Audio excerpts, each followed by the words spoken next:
All right, folks, welcome back to Mike and Maurice's Mind Escape. We have episode number 173 today. We're going to be discussing Indra's Web. It is live, finally. Ladies and I gentlemen, know I've been saying it for a long time, but now it is officially live. So you can go to indrasweb.org and sign up to get an account. But we have our good buddy Lee here today. And I thought we'd talk about Indras, and then he's got a new book coming out towards the end of the year. So I figured we would discuss that for a little bit. And yeah, Maurice is back. And anybody that's interested, if you are a Patreon member, I did do an episode with Jack from the Trip Whip channel on Patreon, our Patreon channel, while Maurice was out of town. So you can get access to that for just $2 a month if you go to patreon.com/mindescapepodcast. Again, now we do have each tier set up with a correlating Discord role. And we're going to start doing more fan chats and fan interactions. And if you just want to chat with us or know what episodes are coming up or who the guests are going to be, you can go on there as well. So check out our Discord channel. And yeah, again, go to indrasweb.org. It is live. Sign up today. And it's a social media app, but stop. it's designed for you're fine. It's designed for like metaphysics.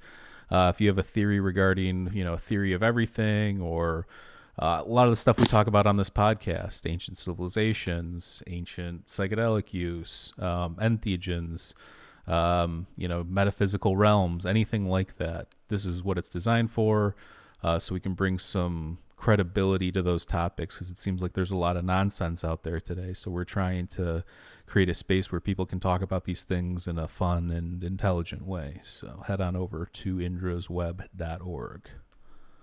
Welcome back, Lee. What's going on?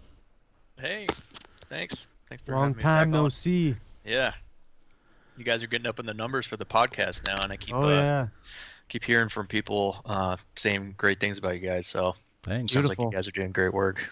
Yeah, we just were on actually the DMT World podcast with Alex. We just recorded that last week. I think he's actually uploading that tonight or something, he said. Nice. So.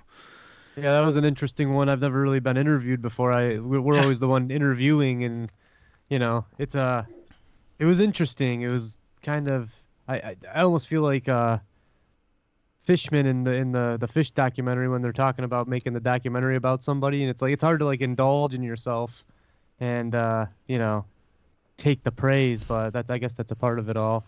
Yeah, it's a bit different for sure. Yeah, I mean, we should be doing probably more of those too, going on other people's shows and stuff like that. We got, so rolling with what we were doing and all the guests and topics and stuff like that. Sometimes you forget it's good to kind of get out there and get the word out there like that as well. But, so obviously you're on for a reason, and one of those reasons is Indra's Web. So if anybody doesn't know what it is, it's this platform that we created. We're working on, having it become an app, but that's a process as well too. So right now it is a platform. It's live. You can go to indrasweb.org again and sign up to get a profile. And if you're interested in being like an admin or something like that too, send me an email on there or send me an email on here, and we'll try and see if we can get you in there as well, because we will need help at some point.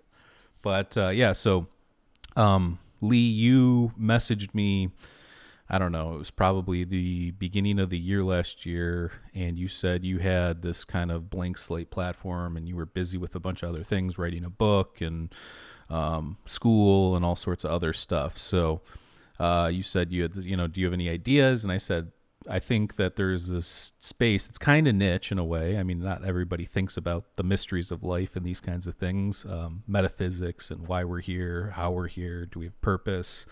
But I thought that that's a good place, or there could be a place where people could talk about that kind of thing. So, and Yeah. but yeah, that's kind of why we're here. So I appreciate you reaching out to me and presenting this opportunity. Yeah, man. There's just I started the DMT World Social Network, and there's a lot of people kind of um, put in these niches that are looking for a place, like a community that they can belong to, and Facebook really isn't meeting that need. And a lot of these people, these these types of groups, like especially the psychedelic community is kind of ostracized by Facebook. So, that's why I started that up. But the one thing that Facebook does well is to get people to have a lot of drama and anger towards each other, and it kind of takes away from the community feeling that people are really looking for. And so like building these niche kind of spaces for people that that I believe in and you believe in, like support those kind of people. It allows for them to have a space in a community that they can communicate on and build relationships. So, like I think the goal overall is not to clone Facebook and make another drama fest, but more of like build really connections between these people and build a community that they can actually like kind of like a family, so they have a place to go and discuss these things and actually get to know the people in it. So, in reference to like Facebook, it's kind of like a Facebook group, like you join a Facebook group and you kind of maybe know some of the people in there if it's a smaller group. But, the DMT world, not to turn it, the whole podcast into that, talking about that. No, but it's the people that's there what really, it's kind of. It's pretty much the similar platform, Yeah. just different topics. So Right, yeah. It's a, hyper-focused topic on something that, you guys believe in. And but the community of DNT World, the people there really surprised me because they started talking about these intimate relationships that they had with the other members, and helping each other out. With psychedelics, a lot of other things come along, like depression and stuff like that. A lot of people go there because they're to psychedelics because they're trying to heal in some way, So the people, these communities and these connections they build actually like kind of help these people save some of their lives, at least that's what they say. So I was really taken back by that, So, for me, it's like balancing this whole thing is like, I pretty much remove myself off of social media completely. And I look at DMT World, I'm like, well, what is that, or what is Indras Net? I'm like, am I really helping people out, or what am I contributing to? I kind of looked at that, and it's like, I'm not contributing to the idea of social media. I'm contributing to the idea of community and building community across, spaces. So I think it's really beneficial. And even if there's, 5 people in there, hopefully there's more, but even if there was like 5 people there and they were communicating and dude, had we got about intimate 105. relationships, We got 105 people now, man. there you go. Yeah, it's growing, man. So you have 105 people that are communicating, and if 5 people from there, let's say the 5 again, start learning and sharing, and somebody from there, learns something about themselves, about a deeper aspect of themselves, and they come to know who themselves and improve, and I think that's beneficial. So You made I a think it's good point important though to- about yeah. like instead of creating some sort of online back and forth or like negativity, this is about bringing people together and connecting people that are probably interested in the same things. I mean, look, I know there's a lot of people that are stuck in day-to-day consciousness, but I would assume at some point in most people's lives, they've questioned who are we? Who am I? Where do we come from? Why are we here? Like teleology, ontology, epistemology. Those are the things that I think need to be brought to some of these topics that we discuss on there because, well, there is some stuff on there that's more fringe or whatever, but then there's also mainstream academic stuff Right. too. So the goal is to create some sort of dialogue and debate, and let's figure out what's real, what's not through these back and forths with, people, and hopefully keep it, civil, and people can learn something and grow and, like you said, build a community. And it's all about love and knowledge to me at this point. That's all I'm trying to spread out there Yeah. is love and knowledge. So I'm sure you're gonna get a couple of getting some riffraff on there, but that's when Maisie will have to drop the hammer. Yeah. look, I mean, and that's the That's- other thing. that's the Okay, nature well, of the here's the beast, thing. though, So you brought up DMT. DMT World has a really good community in the sense that they don't let riffraff happen for the most part. You see, the good speech take down the negative stuff, or you have, people that know what they're talking about point out that these people don't know what they're talking about, that kind of a thing. So you want that kind of a thing. Obviously, if it's crazy or nonsense or a lot of this crazy stuff that's going on, right now, like a lot of that stuff, yeah, it's going to be taken off because there's no room for that. And that's not what this is for. So if you're going on there to talk about that, you're obviously not coming on with true intentions of exploring these mysteries. Right. So. Right. Yeah. I mean, a lot of people I've realized in DMT world they kind of just want to have a voice, a place to kind of express themselves in some ways, Right. And, I mean, when I set it up, I made so that, people have a right to voice their opinion as long as they're not, verbally just going at it on attacking another person. Mm-hmm. So, I mean, we even had some people in there that were, some flat earthers, and it's like, well, I had to kind of go back and be like, well, what do I I saw that when you that, first released it, people went after it. And that's how, I mean, look, that's provable that that's false. That is wrong. That's not, we have pictures. We've sent tons of people into space. Like that whole theory thing, it's provably wrong. So it's like something like that. I think you probably could take it down if you want. You could, but we didn't. But you didn't. We You just left let the people,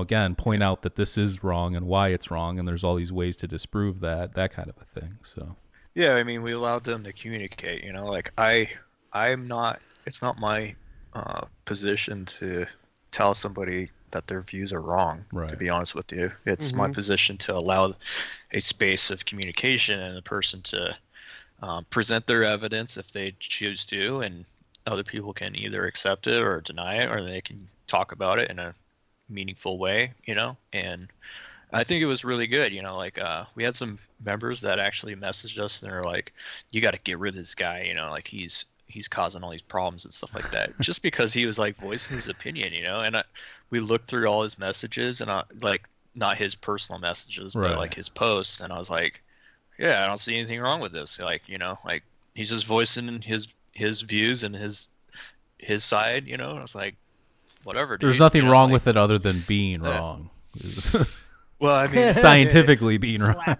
Again, it's not my position. No, I know, but tell him. No, I get that, and I respect that as well. I think that's a good approach because it's like, I mean, if you're not causing harm, if you're not belittling people, I get where you're coming from. Let the man speak. Yeah, look, so, I mean, that's not really learning. I don't think, like if there's something that I disagree with, and I feel this pressure, this anger that builds up inside me that I disagree with that person, I shouldn't be like, that's on me. That's not on the person, Like I need to. I go, okay, well, what is this all about? And consider it. I think actually take it in and consider it and take in the evidence and then come to my own conclusion on that evidence and be like, all right, that's my position, but it's not me. Like, I'm not going to be like, just trying to preach to the dude and convert him into like believing what I. No, I mean, that's smart. You're right. That's like, not how you don't get people to, figure out what the answers or the facts or the empirical data is without, if you come at them aggressively, that it's more likely that they're going to not learn anything or kind of back off or think crazier stuff or whatever. So the whole idea with that, I think, is smart, is just let these present the look, I don't know what the percentage is, but I would assume some people that get into those back and forths that are presented with real data or hard facts or some sort of information, that maybe some of those people are like, oh man, I was wrong, or I didn't know this or think this, and then maybe it set them off on a whole different course. So that's what we're trying to do though with Indras, is bring people together and help people learn things. And science is amazing, but then there are things, again, that science can't explain fully yet through observation, because we haven't even landed foot on another planet yet. So but yeah, it's as an admin for DMT World, and the other admins there and the moderators and stuff, it's the policy of the admins to make sure that they don't put as much as they possibly can, any personal biases into monitoring the content on the site. That's smart. That way, yeah. And it's important because Facebook today, like you don't know who these people are that are moderating the stuff. They're probably, honestly, third world country, and just you know um, large groups of people in third world countries like India or something like that. Just if this is inappropriate from some training, they just ban it, essentially delete it, and then it's gone. So it's there's no probably like ethical training besides the policies of Facebook, which I don't believe is really an ethical Yeah, I don't. Absolutely company not. in the first place. I don't. So If look, I think that I wouldn't be on social media at all if we didn't have this podcast, or we didn't have to spread the word about what we're doing, or that's why I think it's interesting with Indra's web, is because as much as I'm not like loving what's going on all these social media platforms in terms of just like if you've seen that social what's it called, the social dilemma. right, yeah. Yeah, just with Yeah, I watched that too. the collecting of information and then using it. Like I'll say something. I'll talk about like an esoteric book that I've never seen on the internet before, and I'm not joking you. I'll get an ad on Facebook. Yeah, yeah. So it's like, like that kind of a thing. I don't love all that, but that's what I think what we're trying to do with Indras was we're not going to collect anything like that, and we're not trying to do that. We're just trying to connect people together so they can have these meaningful conversations. Without worrying about it. You should be able to go on one of these things and not worry about any of that kind of stuff and have these intelligent conversations. That's what it should be. But Right, yeah. I mean, these things are listening. I was talking with my girlfriend this weekend. I was explaining to her Crocodile Dundee, because her best friend lives in Australia, and I typed in C in Google, and Crocodile Dundee popped up. It's like I've never even searched this movie in my entire life, and it's listening. It hears you. Yeah, I think it actually did. I mean, That's a nice. that's a classic pretty movie. good evidence that it'll listen to you. I've had the And then same it thing popped happen up, to me. and then it popped up on Showtime, and I was like, we're watching this movie. Yeah. We watched Yeah, Crocodile dude. Dundee on Saturday night. It was nice. Yeah. I think it's important to tell people about like the security, that what data is collected on Indras Net and DMT World, and I tried to make it very clear to people that like we collect as minimum amount of data as you possibly can get, and that includes like an email address, an IP address, because like that's Right. how the system works. Like you have to be able to know who's logged on, and it has like cookies, So you're essentially running a social network off of like early 2000s, data collection stuff. Like when Facebook didn't even know what the hell they were doing. So like, we're not listening to people. We're not tracking like their conversations or anything like that. And so it's as bare minimum as you get. There's no like Facebook pixels on there, or Google Pixel or anything like that, or Google tracking. It's completely removed. So, and if you go on like DuckDuckGo and you go to like Indras Net or DMT World, it'll tell you exactly like what is being tracked, and it's literally like the bare minimum that you can actually run a site off of. So people should be at least confident, and like if they're really concerned, they can use a VPN. There's no problems. They can use like a shitty throwaway email address, like as long as they can just check it once, that's good, Right. And But yeah, but again, it. I think that what it comes down to is we've gotten to this place where it's like you have to do all those extra steps to like not have, I've recently had, weird things going on with, some of my accounts on social media stuff. Not necessarily any problems with them; they work. It's just like, again, like getting like weird, these pop-ups of these products and these different things that we talk about. So I think that it's important to talk about that kind of stuff, because that's not what we're doing. We're just bringing people together and like allowing you, if you have a cool theory or hypothesis or whatever, that's what it's used for. We're not selling anything. I mean, eventually we can talk about it, but maybe it'll get to, we'll get the Patreon going on there at some point if you want to contribute. And there's a lot of people on there and things are happening, maybe get some merch and stuff going too. But for right now, it's literally just a platform to connect people cool theories and ideas, mainstream and academic, but also, you know, some of the more fringe or alternative ones too. And yeah, I mean, I think I think it'll be a good place once we get it going and get a lot of I people on there. signed up. I signed up obviously a while ago, but then when it launched, I've been out of town. I'm on there right now, just, looking around, and all these people that I'm friends with are they're masters and they have some serious knowledge. So people go to indrasweb.org, sign up, and we're gonna be plugging it throughout the episode here. Yeah, and we do have some of our guests, you know, some of the authors and researchers. I know I've gotten them on there. Some of them probably I got to reach out again. Those but- are like my 10 friends are all people we've had on the show, and like I was saying before, they're all people that are super smart and have a vast amount of knowledge. So right. this is gonna be a good time, boys. I'm pumped up. Yeah. So Yeah, I mean, I was on there. I mean, as I said, I don't get on social media much anymore, but you know, I did get on there and I was looking around and reading some of the posts and I was like, wow, this stuff I actually haven't, you know, like, and I'd say I'm pretty exploratory on these subjects, but you know, there's stuff in there that I didn't really think about. And then I watched some of the videos that they shared. I was just blown away. You know, I was like, wow, like I didn't even think about this before. And it kind of opened me up to like a entirely different aspect that I never explored. And I was, you know, I shared it with other people and it really, I think it actually was like a pretty big change in my awareness just from that one interaction I had on it, you know. So you That's never know awesome. like what you're gonna get from these things. You know, I often limit other people in my own personal exploration. Like I just kind of hyper focus on my own mind and my own experiences. I'm very internal, you know. But then actually taking the moment to go out to something that has a lot of quality people on it, you know, you can get some pretty good ideas just from that, you know. So I'm sure other people have obviously explored that more than I have, but right. Yeah.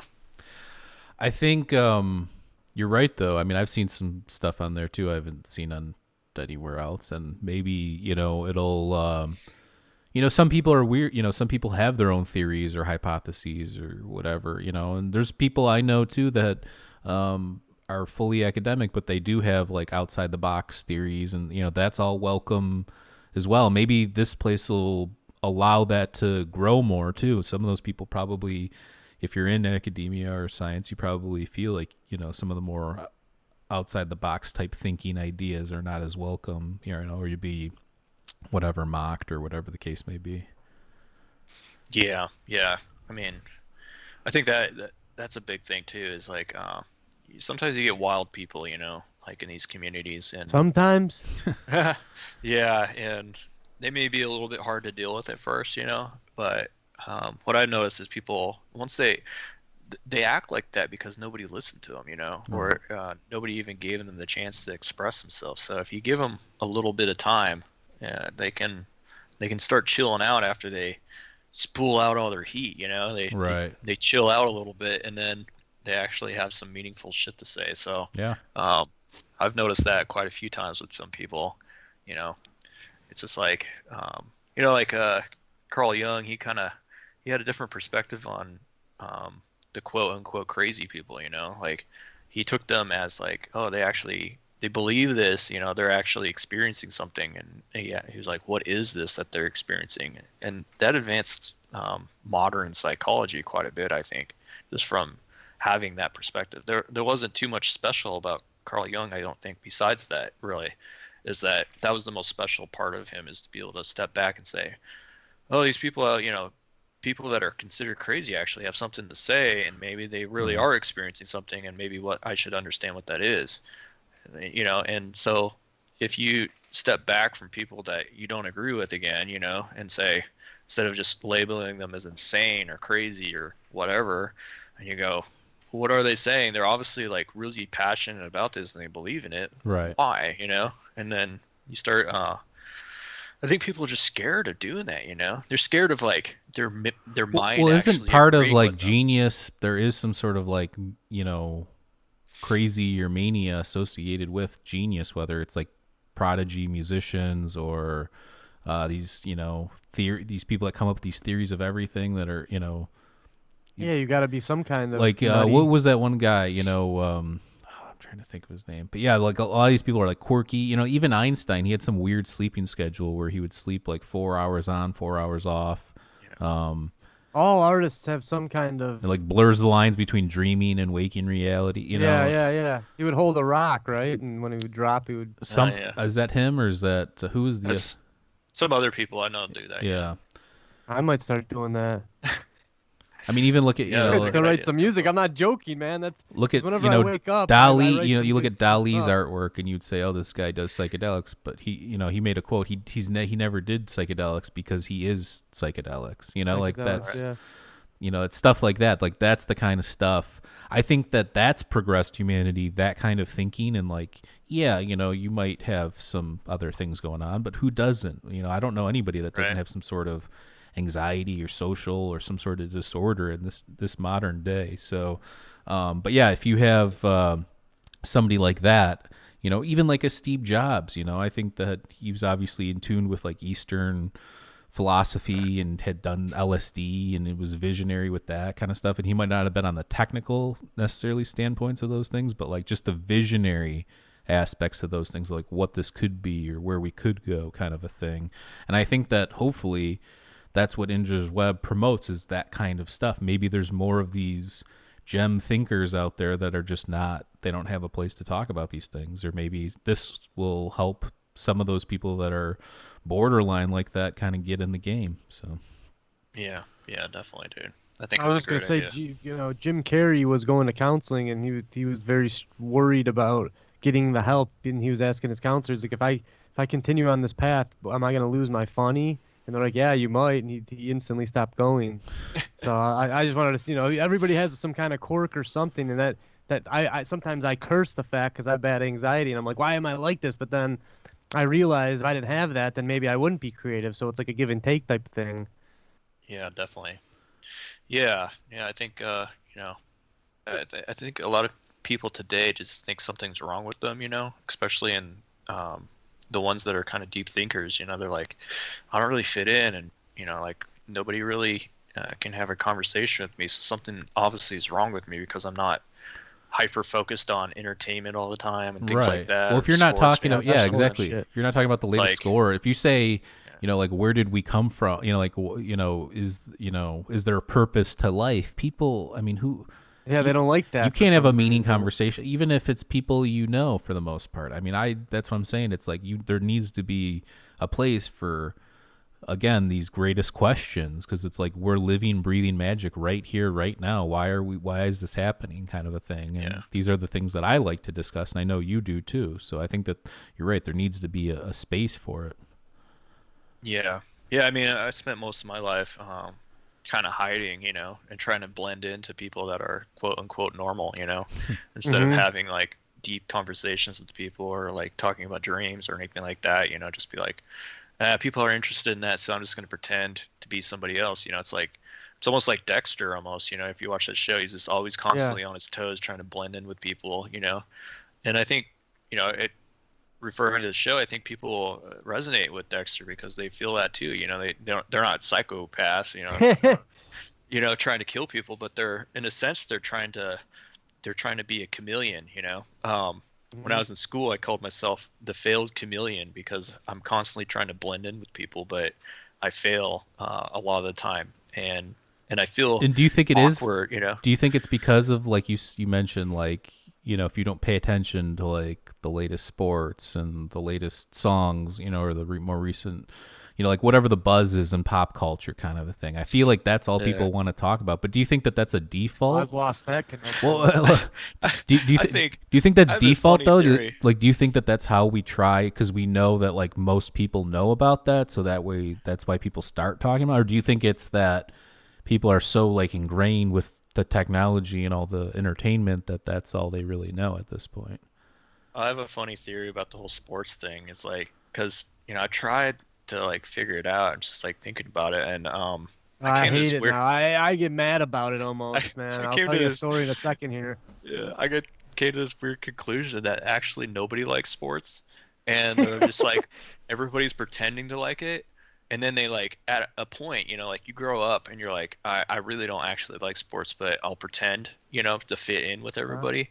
And then at a point you're like you're so dug into the pretending that you like it that you like start believing that you like it, and then it starts the next cycle, like, and you can never That's like the escape it. stories we tell ourselves. Yeah. I don't know. Yeah. I'll say I grew up playing sports until like 3 years ago. I knew all the players, all the stats, did all the fantasy, hockey, football, all the stuff. How much of your brain was that occupied? A lot, and I loved it. Look, I love hockey. I love watching hockey. I just love the sport. I don't know what it is about it. I just like but to your point, I would point out that maybe you're right to a certain level in the sense that maybe we just want that competition, or maybe there's that competition aspect is why we're driven towards sport, because there's not.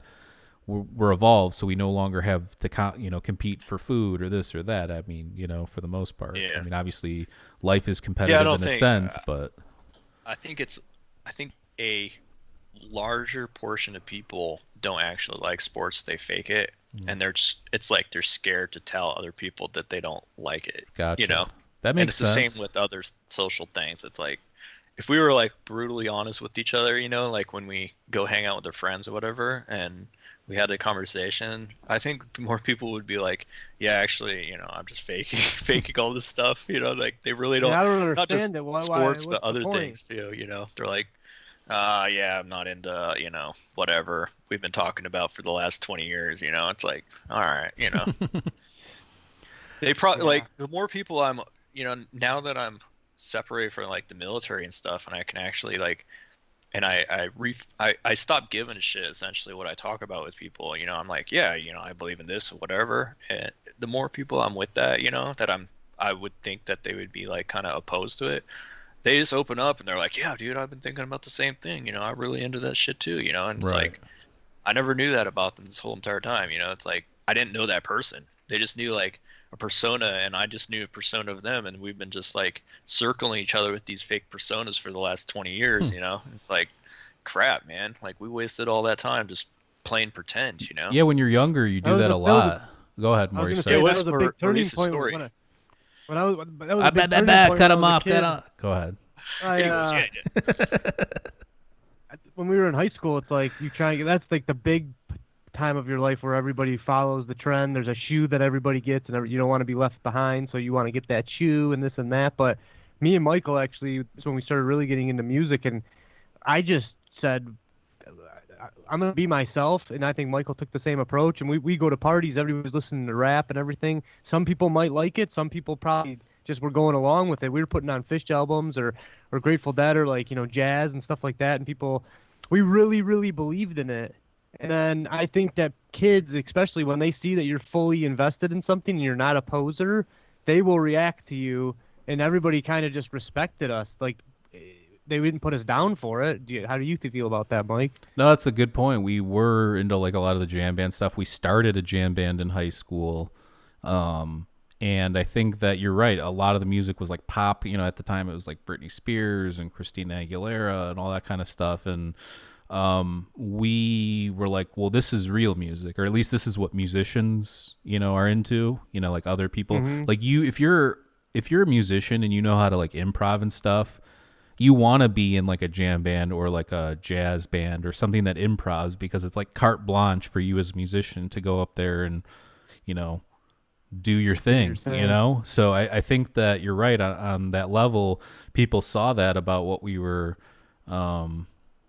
people saw that what we were trying to do and what we were into. And you're right. I think there was a lot of people that got into that kind of music because that we started playing it for them or were into it. I remember at this person's birthday party we went to, we actually did this like barbershop quartet, like Fish cover. It was like a Fish cover of a cover.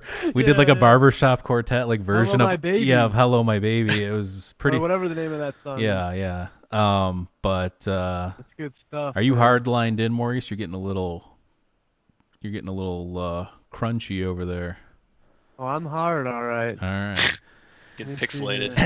Yeah. No, Am I really? Am I getting No, your pixelated? voice is just a little, but maybe it's on my end of things too. I don't know. My bad. You're fine. No, but the other story I was gonna say is that when I was flying home yesterday, I was sitting next to this sports fan, meathead type guy, and he's talking to everybody. He was from Ohio, which I'm not a sports fan, but I liked Michigan, so that's just ingrained into my psyche. Like we're supposed to hate Ohio State fans or whatever. And again, I don't hate anyone, but just hearing this guy talk was building up my aggression. And he's talking to the guys around him. He's talking to the guys in the. I guess there was a football game down in Florida this weekend. Yeah, it was I had called no the clue what National was going on. Championship.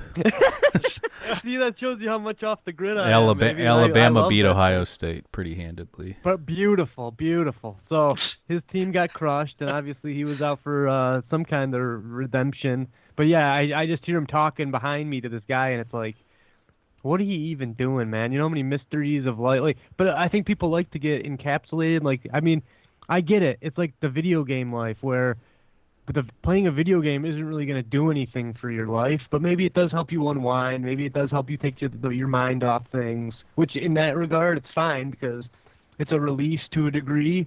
But at the same time, Michael was entrenched in the stuff. I don't know how much time he was spent in that, but unless you're like betting on it and making some kind of money off of it, like what really is it doing besides it's obviously a form of entertainment, but I don't know. I never could really get into the sports thing. And I love hockey. I love playing it, and that's one sport I will watch, but after the game's over, then it's over. Yeah. Yeah, I don't. I just love the sport for the sport. Obviously, like I said, I did fantasy hockey for a long. And look, a big part of why we love hockey is when we grew up, we watched the Red Wings win 4 Stanley Cups, made it to the playoffs 25 straight years, and that was a big deal. Like the Russian Five: Fedorov, Kozlov, Konstantinov, Fetisov. You get all these amazing players coming through. And you're young and you play hockey too, and I think that has a huge influence on it. So I think that was kind of all came together. By the way, Big Cat, one of my first live playoff games was watching the Red Wings beat the Jets back in the day. But yeah, I think it all comes back to community. It's like how many people, probably sports fans really like sit at home by themselves without like anybody around them and just watch like TV. It's like that's probably very few people really. And again, I get that aspect of it. It's just more of like taking it to the next extreme, learning the stats, learning the players, getting anxious. Yeah. Oh, I forgot. This is what really tipped me off. Is the guy was talking about? He's like, oh, when they lose, it wrecks my whole week. It's like, what? Why? Well, what's the point of that? right. Yeah, but I mean, this guy probably like talks to his friends about it, and all that, and he feels like part of a community, like right. But it's gonna ruin your whole week because of a team that you have nothing to do with besides watch. I don't know. I guess it comes on to obsession, at some point, I guess. But I mean, I'm in the video games and stuff, but to be honest with you, I can't play like single player games because I don't feel like I'm part of a group of people, So I definitely play video games to feel a connection to other people because I don't get that as much in my normal life, And then just like Indra's net, like I've spent time to build connections, individual connections with people I know that are interested into like metaphysics and stuff, because there wasn't really much of a community before, and I felt like that lacked in my life, So I was like, I want to connect to other people that are into this massive subject that I actually take very seriously, and it's essentially like my religion, So it's like, if I'm not, people go to church, and they hang out with hundreds of people in church, and I don't have that, and a lot of people don't have that today. So they use these other ways to build their religion, their church. But, like Indra's net could be, I'm not going to say a church, but, like it could be a community for people to build that connection and in a larger way than probably there's been in the past. I think a lot of people miss that. I mean, look, and the other thing too is like I think with all of these things, you see some of these groups and on a lot of these other social media platforms, and there's large groups of people talking about this kind of stuff. But then you're right, like there is some sort of like, I don't even know what it is, but you get a lot of nonsense on there, and maybe it's just people joining and they don't know what it is, and then they get in there and they like talk shit or whatever, you know what I'm saying, or troll or whatever the case may be. But I mean, the whole point of this will be to, if you're serious about this stuff, and like maybe you're not serious initially, but eventually through learning and growing and different posts and videos and whatever the case may be. You know, if you watch a video on the allegory of Plato's cave, and you start to understand paradigm shifts, you know, like that's what I'm trying to do with, or what we're trying to do with this platform, is create a paradigm shift for people, or at least a place for that paradigm shifts or those paradigm shifts to happen. So, well, Right. you know, Facebook went around and became popular because, you know, it was popular. You know, it was the thing to do. Right. If you weren't part of that, then you were shit. You know. right. And That movie like, is have you seen Social Network though? That is a really good movie, I thought. Of course. Yeah, me too. David Fincher's awesome. Yeah, you know, I had a friend not too long ago. He was kind of ridiculing me on DMT World. He's like, "Oh, you guys are so small and nobody knows about you." And I was sitting there thinking about it. I was like, you know, that's a good thing, man. You know, because like, Right. I didn't want to make it so like a massive amounts of just brainless people just joined in because it was cool. You know, Right. I was like, no, that's not a community. To be part of a group of people, you have to like put a little effort. You know, you have to like put yourself out there and then be kind of like accepted by the group. You know, Mm-hmm. and it takes a Yeah. little effort to like find, you know, Indra's net, or it takes a little effort to find DMT World or something. You know, not a lot, but it takes a little bit of searching. So if you're there, you kind of put a little effort into being part of the community now. You know, Right. like, you know, maybe it's a little harder to get in that. You know, like you have to type your freaking password in or whatever. You know, or whatever. Like Right. Facebook, you know, it's super easy, and you know. And you're on there for other reasons, just to talk about metaphysics. So it's kind of effort. It puts a little effort into like, you know, going to a website and typing your shit in just for that kind of community. But like, it attracts those people that are going to put a little effort in. So it kind of limits the mass. Right, and I think what Riffraff. attracts those people that are doing that kind of stuff too is the big influence that it can have, or the big reaction, or the big, you know, people are like, whoa, or that was crazy. You know, like, I think when you have intelligent people that are like-minded, I think that kind of, whether it's you know, DMT World and it's the conversations about psychedelics, or you know, it's Indra's Web and you're talking about you know, ontology or whatever, I think that a lot of the riffraff gets weeded out through, like, it becomes very obvious that person's, you know, they don't fit in the context of what's going on, as opposed to all these other platforms now where that kind of stuff seems to be commonplace now. Well, we've questioned that too. There's points where me and Michael are like, well, we could go down these stats of these very highly fringed things that, well, you know, that are exploding on social media, but it's like, we want to stay true to the science, we want to stay true to the facts, so we're not just going to jump on the band of any little thing that pops up, which we've seen other podcasts do that, and they've seemed to grow a lot faster. But again, you know, like, you have to have some integrity, or else the whole world's going to crumble underneath you, as far as I'm concerned. Yeah, it makes sense, dude. I agree with that. So all right, so one more time, head on over to indrasweb.org and sign up for an account today. So let's pivot a little bit now. Let's talk a little bit about you wrote a book, and when's that supposed to be coming out? So it comes out in May 4th. So may the force be with you. Okay. You know? Oh, baby. Yeah. That's what I'm talking I did not about. pick that He knows day, what by he's the doing, way. folks. So What, is I was that like, Tuesday, oh, or? So what's the book about? What's Day is that? Yeah. yeah, what's the book about? What's the title? And It's on a Tuesday. okay, Tuesday Yeah, the 4th. So, 'cause a lot of stuff released on the 4th, or on Tuesdays. A lot of stuff comes out. That's what I was wondering. Yeah. So it's on dreams, essentially lucid dreaming. So if you know, a lot of people probably know now what a lucid dream is, but I'll just say, like, a lucid dream basic definition is to be aware, have some type of awareness, regardless of the amount in a dream. So you realize at some point that you're dreaming, or you know, that's pretty much the basis of a lucid dream. So there's a lot more stuff that goes with that, you know, like different types of lucid dreams, different types of awareness. It's just like being awake, you know, like some people, if you're driving a car and you're, you know, listen to the radio, whatever, you may blank out and then end up being in at work, you know, and you're like, how the hell did I get here? Right. Well, that's a level of awareness. And then some other people, you know, like if you're a NASCAR driver driving same type of car, and you're probably a little bit more aware of the cars around you and the speeds and everything, it's happening. So that's like hyper awareness, while you're awake. But same thing as with dreams is like oftentimes, we're not really too aware of our dreams. We don't really remember them.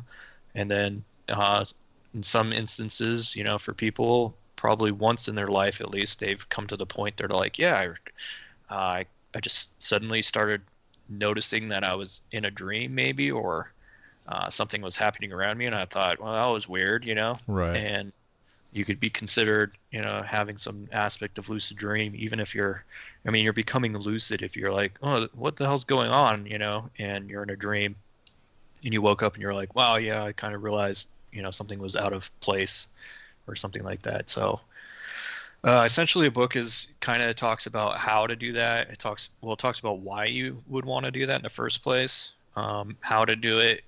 And then the majority actually of the book is what to do after you're able to have lucid dreams, so you can explore them a little bit more deeply and use them to transform your life. So I put I'm not, perfect person or anything like that, but I put a lot of personal dream experiences in there, lucid dream experiences, some terrifying, some really cool, I could say, and how I use those to kind of try to understand my place in reality, and how to kind of know myself better through those experiences. And I still use those, tools and techniques today, and still diving into them, so it's not like, oh, I wrote the book and I'm good now, it's like, Right. I finished the book probably, I would say, at the very beginning of my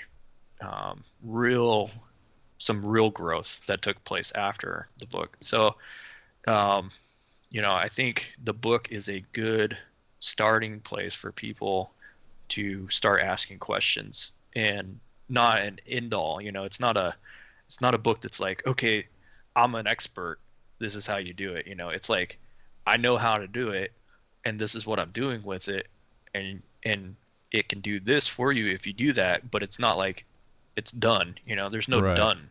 It's a continual exploration, but it's kind of like starting the engine, I think, for some people. Like you're turning the engine, you're getting it started up, it's warming up, and now you're ready to go. So I think the book does a good job in that aspect of it. And to be honest with you, I've read a lot of lucid dreaming books, metaphysics books in the past, and I was doing my master's and PhD in psychology and focused on dreams, and I read a lot of books during that time and spent a lot of time in Jung's work and stuff like that, and nothing really, I don't think, came to the point where my book was in this making dreams very personal and exploring them versus like trying just to control them, or have the experience. A lot of lucid dreams are about 90% of the book, I'd say, usually is about the person that wrote the book and what they do, Right. like how they became a lucid dreamer, and then like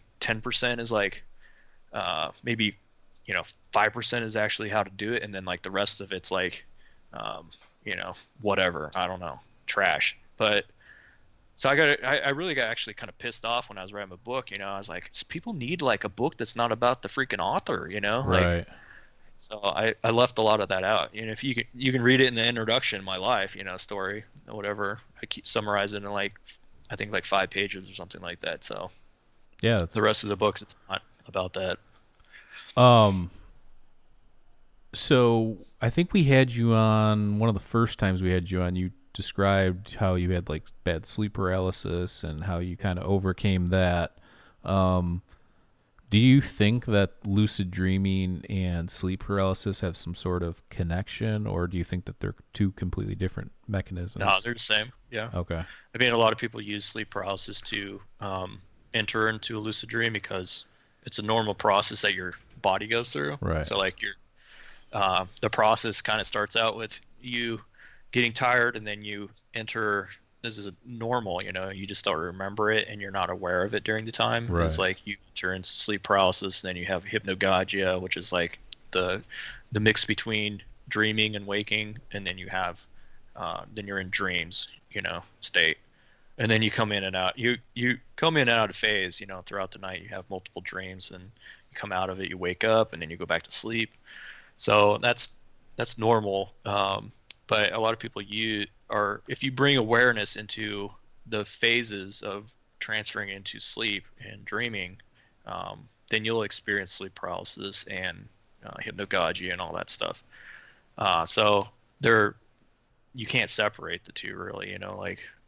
You're going to have sleep paralysis if you're practicing lucid dreaming probably at some point, and it just means that you're being aware of the normal function of the body as it puts you into paralysis, so you don't act out your dreams. Right. Does that make sense?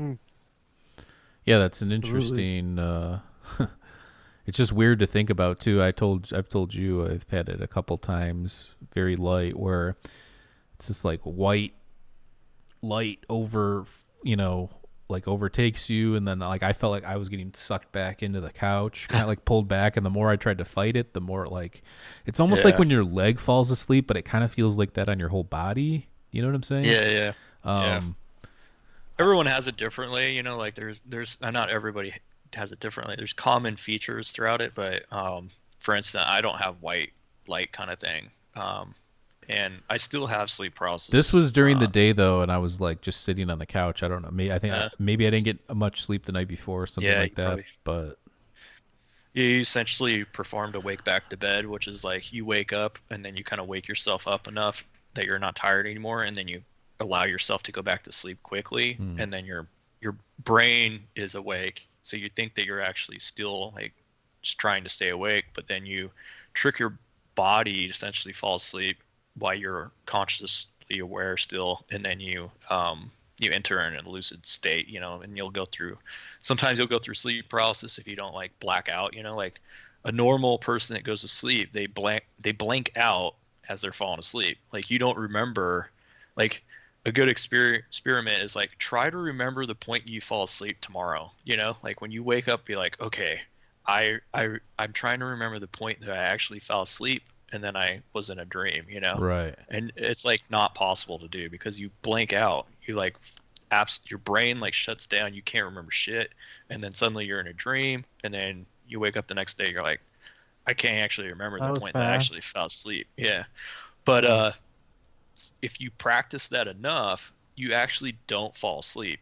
So like you can transfer from being fully consciously aware through all the stages of sleep into a dream state, and you'll experience sleep paralysis, the whole entire shebang as you do that. And it's like, it's the most bizarre experience I've ever had. It's just like, because you can, and especially if you've done it a few times, you can recognize like the different stages that you're going through. Right. You're like, oh, okay, I know what this feels like. I know it. And so like, for me, sleep paralysis isn't something that goes away. It's just, I recognize what it's like, and I can relax into it and not have to like have the horrifying experience, that some people have. And sometimes I'll still see stuff, which is in hypnagogia, and for the most part, I just kind of ignore it or don't let it bother me, Right. So, yeah, that's super fascinating. And I obviously we look forward to your book. I mean, that's going to be a really interesting read because I know about your research. Obviously, we talk all the time, so I think that people will really enjoy that, especially if you like lucid dreaming and altered states of consciousness and all that kind of stuff. But I'd love to get into it, but I'm kind of afraid. I don't want to get into this. Dude, that's his excuse for not reading books. I don't. No, it's not the book. I'm talking about doing the lucid dreaming thing. I don't. Well, if you're the sleep paralysis thing it makes me a little nervous. I don't know if you're like into psychedelics or anything right now, but or have been. I think you have been, but yeah. I mean, an interesting thing is like every single night, probably around 5 times a night, you have like the most real hallucinogenic experience ever, and almost every single person on this planet has them too, full on true hallucinations, and it's like so real that you can't determine the difference between reality and it. It's that real. Like it even feels more real than real. And I've never, even like super heroic dose of psychedelics have ever experienced anything remotely close to that. And I'm really sensitive to psychedelics, you know? Mm-hmm. And so like having that experience is just so profoundly changing to realize like how powerful the mind is and how like the relationship to reality and dreams too. Like you know, right now you're hallucinating reality, and everything that you experience right now can be experienced in a dream 100% as real as it is right now. And having that experience, and then it really opens your mind up to like the metaphysics of reality, you know, like you're Right. experiencing it versus just reading about it or talking about it, you know. And that like that's the and if you have and fear too, like I didn't really choose to have lucid dreams. When they started happening to me, I started having sleep paralysis and like the fear, the extreme fear dreams associated with that. So I didn't really have a choice in the matter. But what I did, it forced me to face that fear. And I can tell you that once I was able to like actually step up to the plate and overcome that fear, it absolutely changed my perspective of fear and anxiety and like what I can do in life and overcome. I'm not perfect, you know, but it raised that bar so incredibly high. I was like, dude, I could face almost anything in my life because of that, you know? Right. Mm. No, Like anytime I feel that sometimes, you know, that fear feeling that I get in sleep paralysis. And anymore I'm like it's not a big deal, you know. I allow it to like process through me instead of like, you know, I'm just like let it go versus like because you learn that when you have sleep paralysis, you learn just to like let it go, you know, release that tension that is opposing it. So yeah, that's interesting. And I think that the weird thing for me is I don't really remember dreams. I don't know if it's because of whatever, maybe, you know, cannabis use or something like that. But at least lately, I haven't really remembered many. But what happens is if I like get up to go to the bathroom or something in the middle of the night, like 2, 3 o'clock, and then I go back to bed, I have like the most vivid, amazing dreams. And I know obviously lucid dreaming's different. You can induce into a lucid dream, and there's times where I'll meditate the with the amount of time where I can fall asleep after. And usually that's how, when I do lucid dream, that's how I do it, is I meditate first. I get so deep in there that when I am asleep, I become aware of that and then go from there. yeah. Well, your brain's picking up on the transitions when you meditate. So, you know, like if you're meditating and you're picking up the transitions into like different hypnotic states, then your brain's going to pick up on that when it starts happening normally through dream processes and then recognize it, and that brings an additional level of awareness to your dream, and then you're like, okay, I know I'm in a dream now, you know. Right. So and additionally, like you're training your brain to recognize the importance of those states too, you know, and to bring awareness to it, and so you're you're making yourself more aware, to be honest with you, you know, like um you're bringing consciousness into the dream experience versus just being completely, you know, going with the flow and stuff like that. Like dreams and waking reality are pretty synonymous, I think. Like the lessons that you learn in it, it's like, oh, you can just be mindless, you know, falling, like we were talking about, you know, like ragging on sports and stuff like that, you know, whatever. But you could be like part of the pack, you know, and just be a robot, you know. Essentially you just do, you know, whatever everyone's telling you to do, and you think like that, and you play Mm-hmm. the part or whatever, and you're playing it really well, you know. You play it so well you forget that you're actually playing the part anymore. And dreams are exactly the same way. It's like, you know, I have the normal dreams that I have are so bizarre, you know, but the story, there's like story behind it. I know what the narrative is of the story before no one has to tell me it. You know, I play the part of this person in the dream, and it's like nothing ever was wrong. You know, I'm just like, Mm. yeah, it's totally like who I am and what I'm doing, and everything's fine. You know, but I wake up, I'm like, who the fuck is that? You know, Right. like who is that person? You know, and it's like, where did I come up with this damn story that I was doing all this shit? But it doesn't. But really, like the awareness that I have is completely wiped, you know, like it's gone. I'm just a actor in a scene of a movie playing a part, and I don't even know I'm acting anymore, you know. Right. And it's and if you see that in a dream and you're like really identify that in a dream, you're like, holy shit, like I'm doing that in waking life too. And it's trying to tell you that, you know, like a lot of dreams are trying to Yeah, tell that's you a like, good hey dude, point. you're freaking playing a part and you're just acting, you know, like, and there's another level of awareness that you can have where you're like, holy shit, you know, like I'm actually not this thing that's playing this part, you know, and I can Hmm. step back and go, what the fuck, you know, what is going on? That's what dreams really, I think, are trying to tell you is like, wake the fuck up, man, you know, like Well, I think not just the dreaming. the most bizarre thing to me about dreams is kind of what you mentioned, like what's going on here? Like, how did I come up with that? Is I have these like reoccurring dreams in places I've never been to before, and it's Yeah. almost like this, like it's almost like a map on a video game in a way, and I keep coming back to this place. I don't know what it is, but it's this like, you know, this landscape or whatever in this dream, and it's like, where did this come from? Did my mind assemble this? And if it assembled it, then why do I keep coming back to the same place? It can't just be some random Yeah. synapses or whatever Right. you know. Oh So yeah. we're all on the same page that dreams just aren't a random act of us No. unwinding. Yeah. Because No. I don't think that way. I've thought that my whole life, but There's again, you know, you get into the sciences and they try and trick you to think the other way. there's no evidence whatsoever that is a fact, you know, from anybody's personal experiences. So, I mean, I have, you know, if dreams are completely random, then why do I have recurring dreams? You know, like, okay, well, that's pretty statistical impossibility that I'm having constantly. You know, it's like, Right.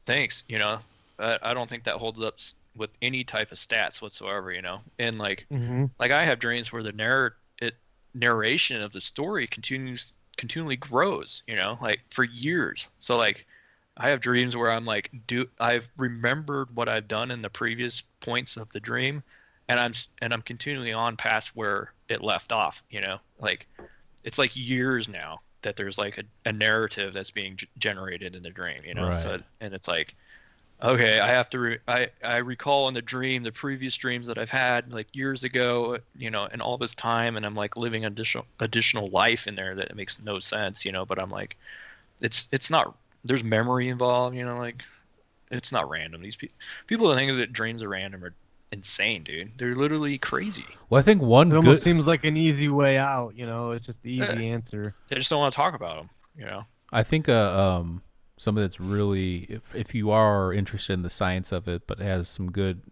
data actually, is Matthew Walker.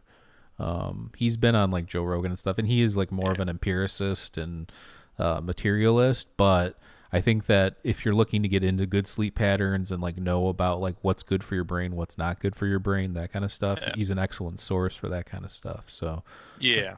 I recommend I mean, his. I'll tell you this, like, you know, it's not good to actually remember your dreams. Like, by all evidence, it's if you're not remembering your dreams and you know you're not using substances or whatever, you're an average human being. You know, it's not good for you to. You're not supposed to remember your dreams. It's supposed to be something you forget when you wake up. Mm. And that's a sign that you're actually like pretty healthy. Like, a lot of people that have, Uh-oh. yeah, a lot of people that remember their dreams, you know, constantly have some type of sleep disorder. And I think there's some concern and should be talked about for lucid dreaming. You know, it doesn't really help my book at all, sales, but um, you can train your brain to have bad sleep patterns, you know, and essentially lucid dreaming is training yourself to have bad sleep patterns so you can recall your dreams better and have awareness in them. So there's, you know, some concern with that, and people shouldn't force themselves to have these experiences, you know, like if they feel they're Would you tired say or it's maybe whatever. like a psychedelic type thing, where in the terms of it's not something to be done regularly, but maybe once in a while Yeah. for some sort of visionary experience or something like that? Yeah. I mean, anymore, I personally don't practice lucid dreaming very much at all. Hmm. Meditation, fine, everything like that. The I have my brain has been trained enough that it will give me lucid dreams when it wants to have when I want to have that experience. Hmm. And so about once a month I'll have, you know, a lucid dream. And I've found that those experiences are much more profound than me trying to kind of force myself to have these experiences. And I've talked to other people that I my mentors and stuff like that that are into the same communities and stuff, and they mentioned the same thing to me privately. They're like, yeah, I don't really push the envelope anymore. I used to, and now I just kind of let them come. Mm-hmm. And so it's kind of like a psychedelic, but you never take anything, and you just let the spirit of the psychedelic come out whenever it's ready to give you an experience, and it happens. Yeah, that's just me personally. A lot of that's how I felt. When Right. I was really pushing the envelope with the dream stuff, it kind of got a little bit crazy for me. So I was like, all right, I got to listen to myself. Well, and you're messing with your sleep. Sleep's very important, obviously. Aside from what actually might be happening with the brain and whatever, your body needs to rest, right? So, Yeah. I mean, it's super important to get that proper rest in. Yeah, I'll say this, Absolutely. that it's dependent on the person. If you, I would never go back to my younger self and say, "Hey, man, don't lucid dream. Don't do this. You Right. don't know what the fuck you're doing." I wouldn't say that because I learned so much from that. But there was a point where I felt like it wasn't time for me to keep kind of pushing that envelope. To allow the things happen naturally for me, and yeah, I'm glad that I did that. I listened to myself. I think that people need to listen to themselves, and if they go, I feel drawn to this lucid dreaming. I really want to have that experience. I want to be able to do that. Then it's like, okay, Right. you're listening to yourself. You're doing what you want to do. You're called to it. Do that, and then once you get to the point where you're, you're telling yourself, hey, like, okay, we need to chill out a little bit. Then you just try to listen to yourself when you do this stuff, and I think you'll be fine. So No, absolutely. Good, great advice in I my mind. I agree with that. Oh, I do want to talk a little bit about the name though, Indra's Web, and like how we came up with that. Because I'll pivot yeah, back here.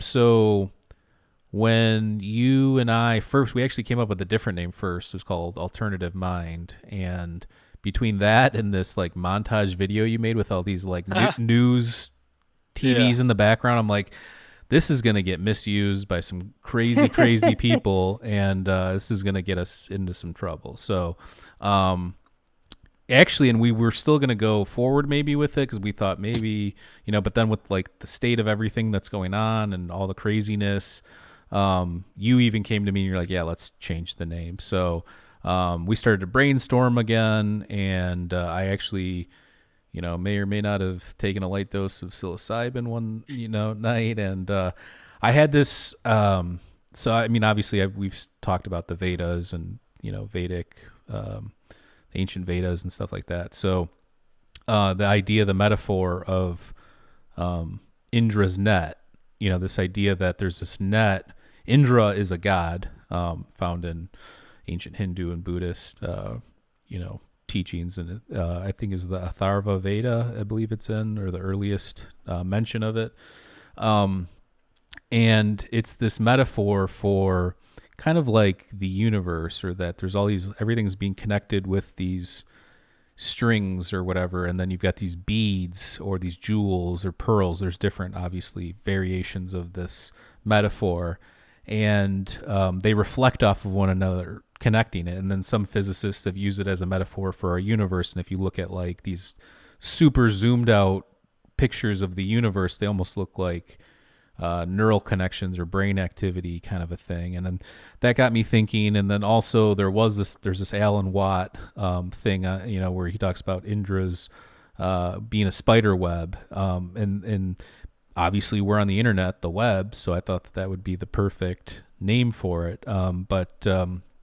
And from there, it was just like, let's go over the categories and different things. But I actually wrote a blog too. So if anybody's interested, I go more depth in describing how it all went down. So you can check out our blog on that on mindescapepodcast.com. I wrote that a few days ago. So check that out. But, and we'll obviously add that into some sort of like a mission statement for Indra's web going forward. But, yeah, I mean, is there anything? I mean, I just thought that was when you came to me, the thing that you came to me with, that those TVs in the background. I'm like, this looks like some real shit, like this is But then it like scared me in a way too, and I think we were both right to be scared. There's something like with our gut intuition with all this stuff, and you see what's going on now. I think that it was the right thing to kind of pivot completely from that, if the message is to kind of bring people together and knowledge and love and all that. Yeah, I mean, I don't personally think that people are wrong about being concerned about, you know, the things that that the alt No, I know. alt thing. Yeah. Right. I don't necessarily think those people are wrong, you know, and to be concerned about that. But you could talk about that stuff, you know. You're like, oh, these people are doing that, you know, like, or, you know, we kind of talked about it. It's like Facebook's doing this and Facebook's doing that, Right. or Twitter's doing this, whatever. You could talk about this shit all day long, you know, and you'll never run out of the drama that is taking place in the world. But that isn't leading to any like self knowledge, you know. Right. That's just leading to like self destruction. You're contributing to the problem by continually bringing it up, you know? Right. I mean, it's important to be aware, you know, of that, what's happening, but I think there's a need for a place about healing, you know, like going in a direction that leads to self-knowledge and self-exploration, the gnosis of an experience versus like more just pure shit, you know? Right. And we were thinking about that before any of the shit went down, you know, the Right. coronavirus, Yeah. or like the drama happening now in the US or whatever. It's like, you know, it's a good thing that we listen to our gut, you know. That's what like, I was saying. I thought that Yeah. we made a good pivot there. We both kind of came to that. Yeah, I was like, something doesn't feel right, you know. Right. And it was where we had Whoever- pure intentions. We just wanted to connect people, and we thought it was an Right. interesting name. Again, there's going to be people that try and latch on to the more negative things, and that wasn't what we were trying to do. We're trying to bring people together. So I think that ultimately this is a better name. I think the analogy and the metaphor. Look, initially I wanted to do like Plato's Cave. Obviously, a million people have done that. That's been taken. You know, there's a million Plato versions of Plato's Cave, Plato Cave, whatever you want, cavern, whatever you. Those were all taken. So. And I think that that's been played out, but I think Indra's web or Indra's net is something that's still used. I mean, people know about it, but it's less known, I guess. yeah. So Yeah, I mean, it makes sense too, you know. We're trying to connect people together and ideas versus like separate and dramatize and stuff like that, you know. right, So, I mean, I think the name worked perfect for what I love the goal is. right. Yeah. Yeah, look, things come together, and you got to listen to your intuition and your gut. And I think if your intentions are pure and good, I think things usually work out if you put the proper, you put the proper energy and path and whatever behind it, or proper direction. So I think that, look, I'm really happy with what's going on. I like all the categories on there. I like what people have done on there so far, and I look forward to seeing where it's gonna The go. development. Yeah. Yeah, I look forward to more people getting on there and seeing what they have to say too. Hopefully, you know, I'll continue to learn from other people, and hopefully they, you know, they stay open to other people's views there, and they can learn too about things they never really imagined or thought of before.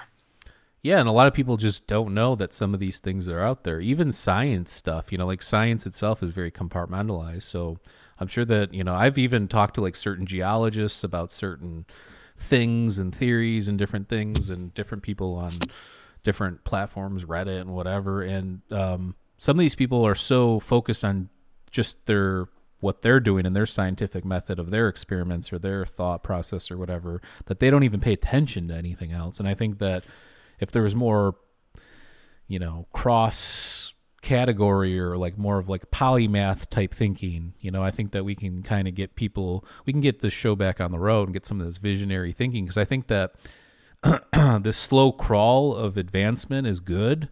And look at where we are over the past 150 years technology wise. But, you know, nothing big has come out of like physics since like Einstein, you know, Right. theory of relativity, like stack. So I'm not saying that we're going to spawn that, but if people aren't trying to cultivate that, I don't know where that comes from other than just randomly, you know. Right. Yeah. I mean, I'll say this, like, when I was in the military, I kind of worked on some of the GPS systems, right? Mm. So, like you know your position in 3D space based on you have to have at least 3 satellites, like positions. So you have to have contact with at least 3 satellites, and I think the fourth one gives you like speed or something. Anyways, I can't recall that. It's been a while. But the point I'm trying to make is like the satellites know their position to each other, and you know their position to the satellites, so you know your position in 3D space, right? But if you're only focused on one satellite, you're never going to know like anything, right? And if you focus only on two, then you're only going to know like you're a 2D plane. You're not going Right. to know a 3D space, right? So you have to have like another one. Well, when you're talking about like metaphysics and stuff, you're talking about even a higher dimension, just possibly in the 3D, right? Right. And the point I'm trying to make here is if you just focus on one thing, you're never going to really get anywhere. You're just going to continually dive into that one thing forever and ever and ever, and you're really not going to find your position in space, where you are in life, And what I'm trying to say is like if you explore these multiple aspects of different things and their connection to each other and yourself, you start building a model of actually where you are, Mm-hmm. and you start seeing reality in a different way. It starts curving around you, and you actually start seeing your position of where you are in the universe and in your life and where it's going. And I think, like if you open yourself up to that, and you can really start finding your place, if you feel lost, Mm-hmm. So hopefully, Indra's net allows people to, or Indra's web allows people to start finding that, and and learn their place by seeing other things, not just like what they're hyper focused on. Right. No, good point. That was a good analogy too. That's one of the brainchilds behind it, ladies and gentlemen.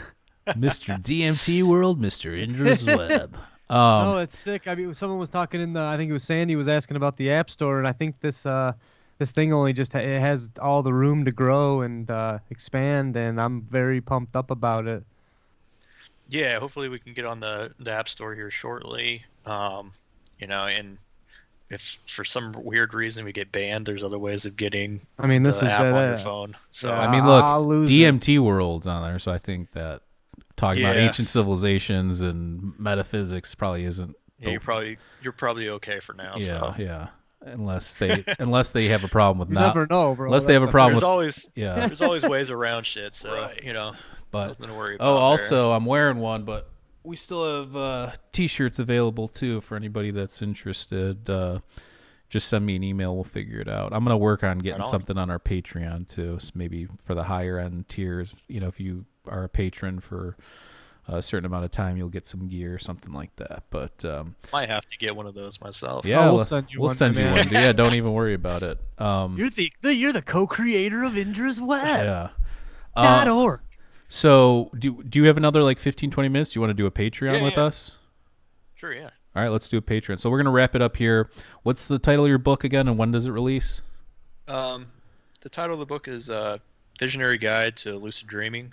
You can go to luciddreambook.com or taileaters.com/lucid dream book.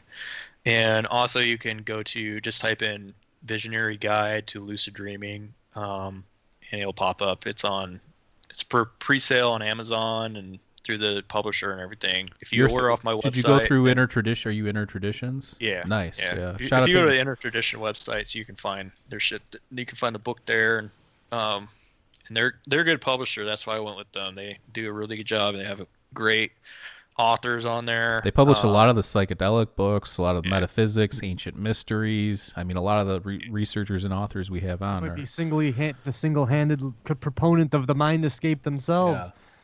Yeah, they're really helpful people there. So I went with them because they felt like good people, Mhm. And but if you go to my website taileaters.com, you click on get the book, I think.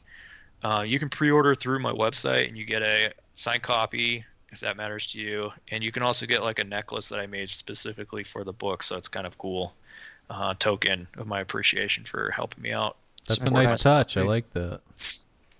You guys get a free copy, of course. Awesome. My man. So, So yeah, go check out his website, especially taileaters.com. He does a lot more of the lucid dreaming stuff and all the metaphysics, that we pretty much talked about on there as well. And then we're going to wrap it up here, but you can head on over to our Patreon at patreon.com/Mindscape Podcast. For just $2 a month, you can get access to our exclusive guest episodes and segments. So I just released one, like I said, with Jack from Trip Whip. That's up there.